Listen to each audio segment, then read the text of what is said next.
It was a bitterly cold December morning when John Harper set out on his usual trek through the dense Alaskan wilderness. An avid outdoorsman and wildlife photographer, John had spent decades exploring the rugged terrain near his remote cabin, capturing breathtaking images of moose, wolves, and bears in their natural habitats. But nothing could have prepared him for the surreal encounter that awaited him that day. As he trudged through knee-deep snow, camera slung over his shoulder, John noticed something unusual ahead. A large, shaggy figure partially obscured by frost-covered pine trees. At first glance, it appeared to be a bear, its thick fur matted with ice and snow.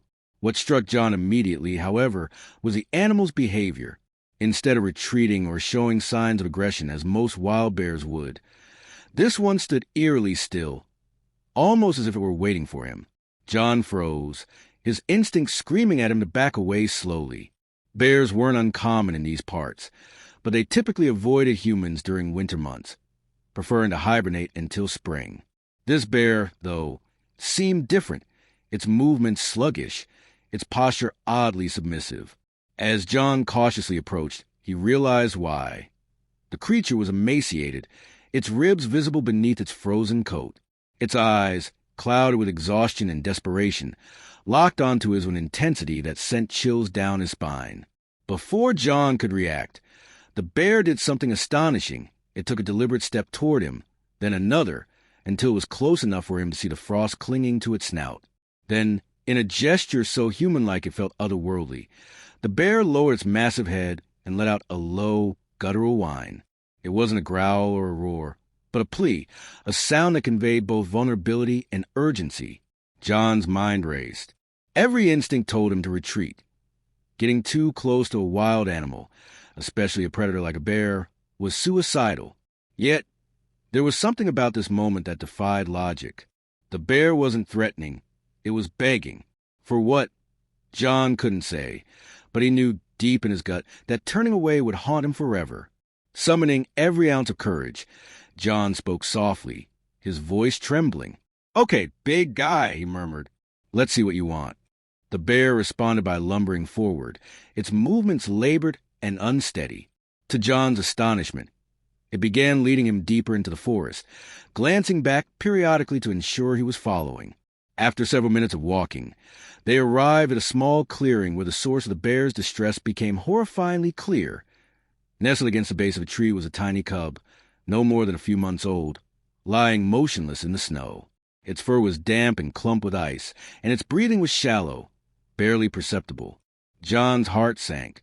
The mother bear must have been searching for food to sustain herself and her cub, but the harsh winter had left them both starving and exposed. Without intervention, the cub wouldn't survive the night. And while John understood the risks of interfering with nature, he also knew he couldn't stand idly by. Kneeling beside the cub, John carefully examined it, noting the faint rise and fall of its chest. He removed his gloves and gently tucked the tiny creature into a jacket, cradling it against his body to share his warmth. The mother bear watched intently, her demeanor shifting from desperation to cautious relief. She didn't attack or try to reclaim her cub. Instead, she followed closely as John retraced his steps back toward his cabin. Once inside, John laid the cub on a blanket near the fireplace, wrapping it in dry towels and feeding it warm milk through a syringe.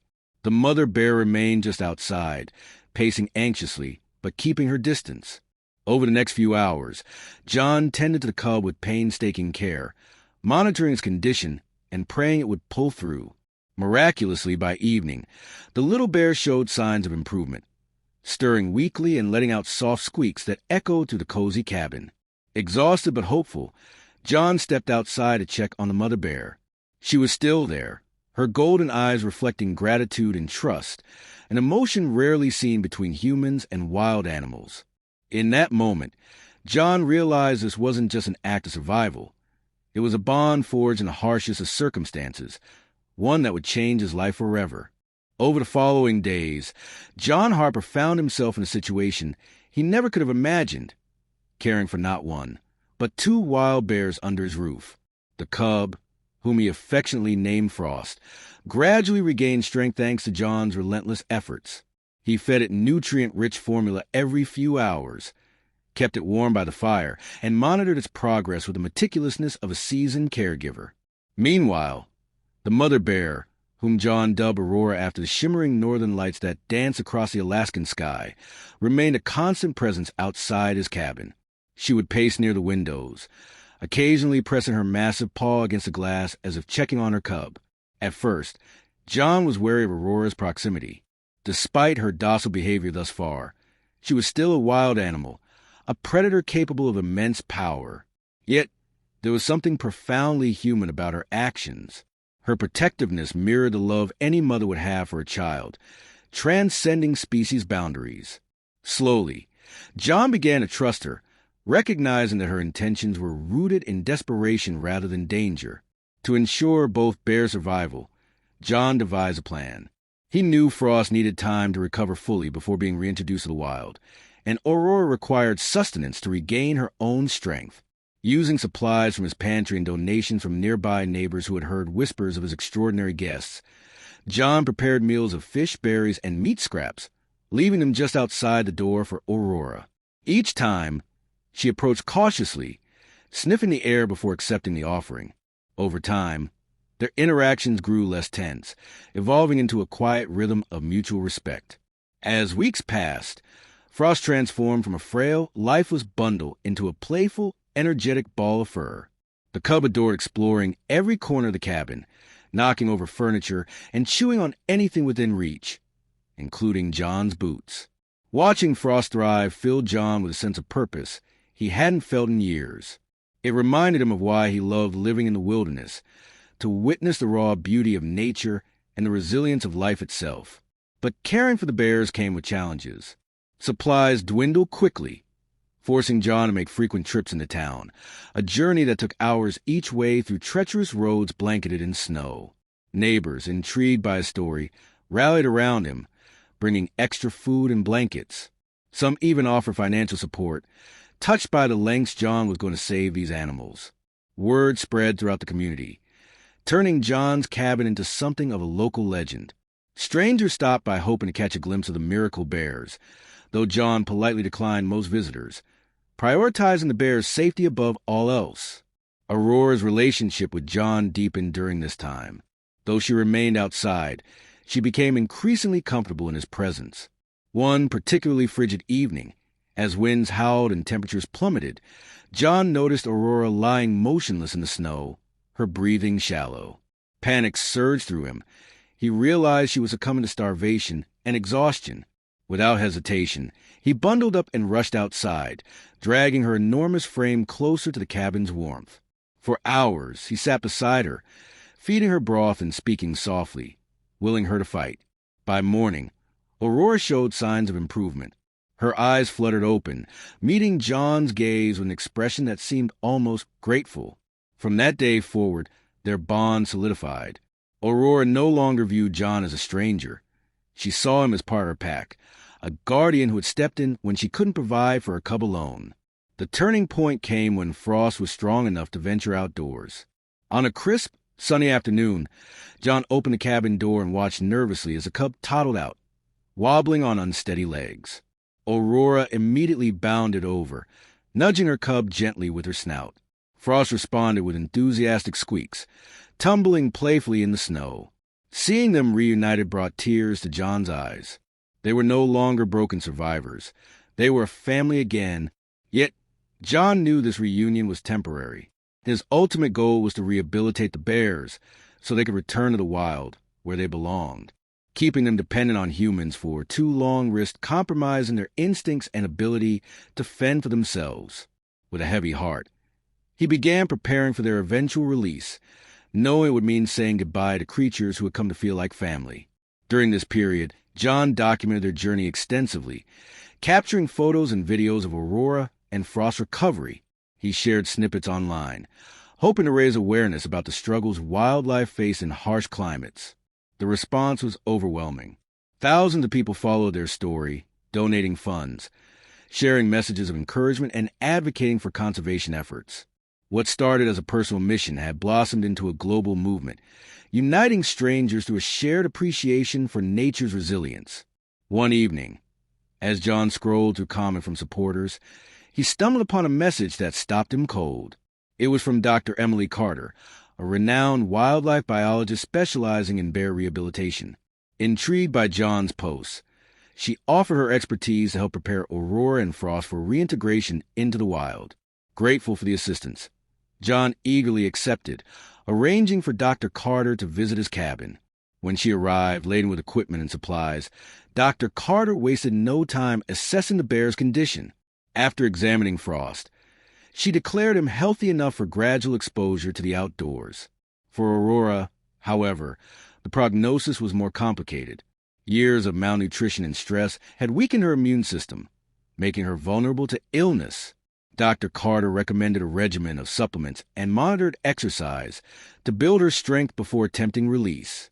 Under Dr. Carter's guidance, John implemented a structured rehabilitation program. He constructed a fence enclosure near the cabin, allowing Frost to explore safely while Aurora observed from afar. Gradually, he introduced live prey, small rodents and fish, teaching the cub essential hunting skills. Aurora joined in these lessons, demonstrating techniques passed down through generations of wild bears. Watching them work together reinforced John's belief that nature, when given a chance, could heal itself. As spring approached, the bears grew stronger and more independent. Frost's playful antics gave way to focused determination, while Aurora regained her imposing stature and commanding presence. Though John cherished every moment spent with them, he understood the time had come to let go. Releasing them back into the wild wasn't just an act of conservation.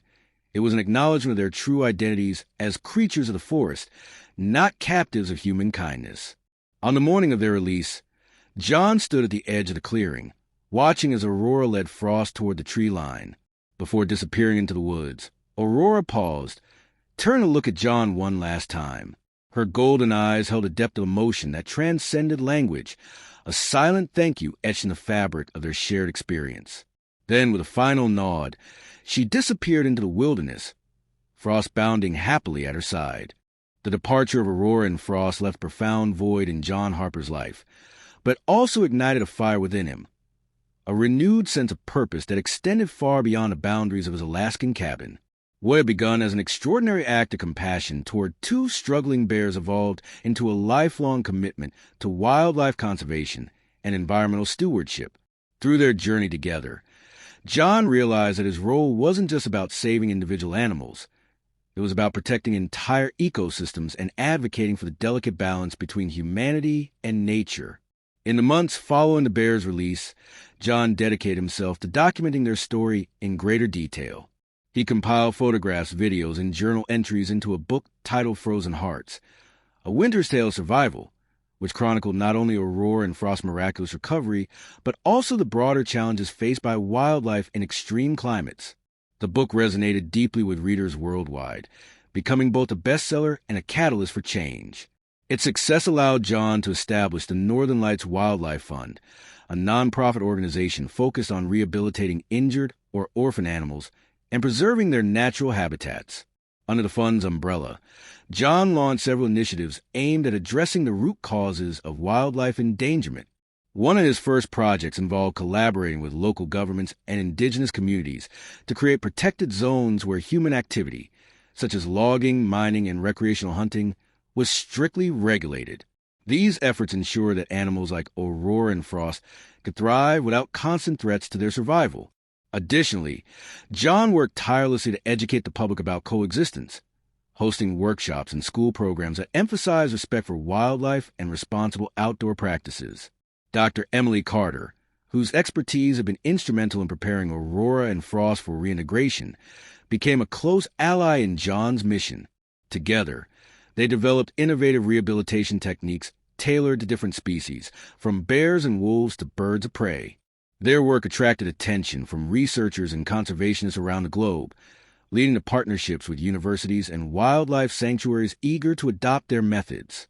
Over time, the Northern Lights Wildlife Fund grew into a network of interconnected programs, each contributing to a larger vision of ecological harmony. John's influence extended beyond policy changes and scientific advancements. It touched lives on a deeply personal level. People who had followed Aurora and Frost's story online reached out to share how it had inspired them to take action in their own communities. Some volunteered at animal shelters, while others organized cleanup drives or fundraisers for endangered species. Even children wrote letters to John, expressing admiration for his bravery and asking how they could help protect the planet. To these young advocates, John responded with encouragement and advice, reminding them that even small acts of kindness could make a big difference. One particularly poignant moment occurred during a visit to a nearby elementary school. As John recounted Aurora and Frost's tale to a rapt audience of wide-eyed students, a little girl raised her hand hesitantly. "Mr. Harper," she asked, "do you think Aurora remembers you?" John smiled, paused and considered the question. "I'd like to believe she does," he replied. "But whether she remembers me or not isn't what matters most. What matters is that we help give her and Frost a second chance, a chance to live free and wild, just as they were meant to." His words sparked a wave of enthusiasm among the children, many of whom pledged to become wildlife heroes in their own right. Inspired by their energy, John introduced a new program called Young Guardians of the Wild, designed to empower youth to take an active role in conservation efforts. Participants learned skills such as tracking animal behavior, identifying native plants, and building sustainable habitats. By nurturing this next generation of stewards, John hoped to ensure that the lessons of Aurora and Frost's story would endure long after he was gone. Back at his cabin, John continued to honor the bond he had formed with the bears. He converted part of his property into a sanctuary for rescued wildlife, providing temporary shelter and care for animals in need. Though none of them stayed permanently, the goal remained reintroduction to the wild. They all left an indelible mark on his heart. Each creature reminded him of the resilience and beauty inherent in nature, reinforcing his belief that every life deserved protection. On quiet evenings, John often found himself gazing out of the forest, imagining Aurora and Frost thriving somewhere deep within his embrace. Occasionally, he ventured into the woods, searching for signs of their presence. Tracks in the mud, claw marks on tree trunks, or distant roars echoing through the night. While he never encountered them again, he took comfort in knowing they were out there, living the lives they were born to lead. Years later, when John finally decided to retire from active fieldwork, he passed the reins of the Northern Lives Wildlife Fund to a new generation of leaders. Among them was Dr. Carter, whose passion and dedication mirrored his own. Together, they ensured that the organization would continue to grow and adapt, meeting the ever-changing needs of the environment. Though John stepped back from the spotlight, his legacy lived on, not only through the programs he built, but also through the countless lives he had touched. Today, visitors to Alaska can still see traces of John's impact. Plaques along hiking trails bear quotes from his book, urging travelers to tread lightly and leave no trace. Schools incorporate his teachings into their curricula, fostering a culture of empathy and responsibility. And in the hearts of those who knew his story, or who simply felt its ripple effects, John Harper remains a symbol of hope, proof that one person's compassion can spark a movement capable of changing the world.